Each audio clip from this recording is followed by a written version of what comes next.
So the Utah State Board of Education has removed another book from school libraries statewide. This marks the 19th book to be removed from school libraries, and the book is called 13 Reasons Why. I've never heard of it.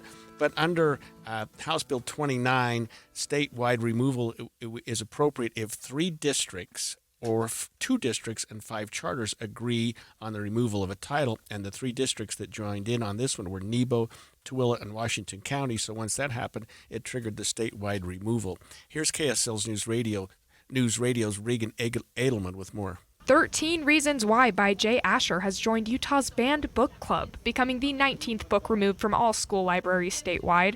The book was initially pulled from Nebo, Tooele, and Washington counties before being pulled throughout Utah. House Bill 29 requires the removal of books from libraries statewide if at least 3 school districts or 2 school districts and 5 charter schools say it contains objective, sensitive material. The book notably joins 6 titles by Sarah J. Maas, popular poetry book Milk and Honey by Rupi Kaur, and Judy Blume's Forever, among others. Reagan Edelman, KSL News Radio.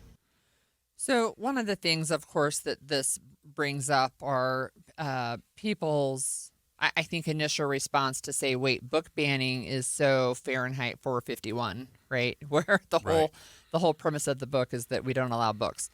But there, not only is there legislation, but I think there are real concerns sometimes about the age appropriateness of some of the things that are in the books. We have with us on the line Sharon Turner. She's the Director of Public Affairs for the Utah State Board of Education. Thanks for joining us, Sharon. Happy to be here. I'm wondering if you can just start by talking a little bit about the process to remove books from shelves, school shelves. Sure. So each school district has one specific person who is in charge of reporting a book of concern, and they do so on a Microsoft sheet. We have a survey that's similar to a Google survey. They'll have to upload documentation from their committee, and they also have to know which part of the law this book is specific to. For example, for the most recent book that was put on the list, all 3 districts selected option 3, which is fondling or other erotic touching of the genitals. So that's specific conduct that these districts found, Sharon, that were offensive enough that the book should be removed from the shelves, correct? Yes, that's correct. And so they'll have to provide specific examples. In this particular case, all 3 districts wrote down the same page. What that page number is, I'm not entirely sure, but I was informed that it is the same page. So all of our districts seem to have flagged the same part of the book. And once 3 LEAs or 2 LEAs and 5 charter schools report a book, it gets put on the list because it's met that threshold.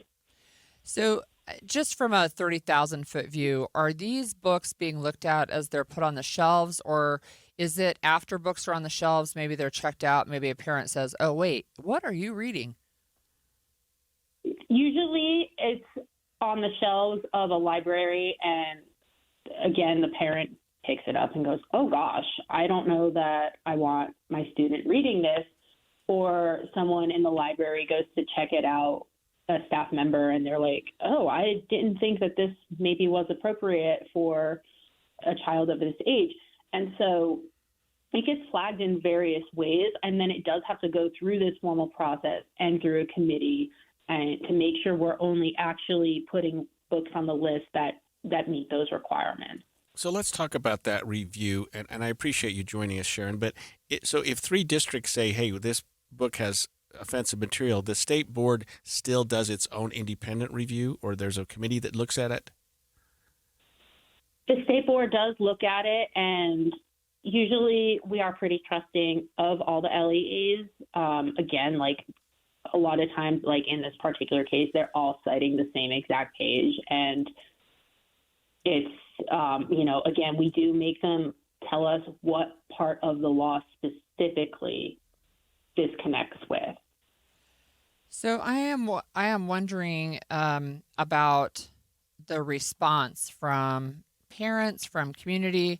Like, I know that there are organizations that push back against any kind of book ban. What kind of response are you seeing from the public? Unfortunately, I don't really work on that side of things, so I wouldn't be able to answer that maybe as in depth as you'd like. But we've certainly had a few people share their thoughts, and I've seen some emails come through, but we do have other staff members that would work more closely with that than I do. We're reading that the book, 13 Reasons Why, was published in 2007, written by Jay Asher. I'm not familiar with that author. It was a New York Times bestseller for a combined 228 weeks, won a California Book Award Silver Medal in 2008, South Carolina Young Adult Book Award in 2010, selected as one of the American Library Association's best books for young adults in 2008. I mean, are those things that are taken into account, or does the House bill and the strict language of the book that's offensive override that? I guess I'm talking about its artistic or helpful value. It may be a great book and it may have won tons of awards, but if it mentions things in a sexual nature that may not be appropriate for a student of that age, it is placed on the list. Now, that said, the student is allowed to have that book in their possession. Like, let's just say I live in Lehigh and I take it out Lehigh Public Library and then I bring it into Alpine School District and it's in my backpack. That's fine. I just can't use it to do a school-related assignment. But when I'm on my free time, that's a different story. Yeah. So these students are allowed to look at the book and read the book on their own time. It just is not necessarily appropriate for a school curriculum. So if you're a parent and you have concerns, is it the same process as if somebody from the school, like a school librarian, is it all the same process for somebody to say, hey, I really have concerns about this book?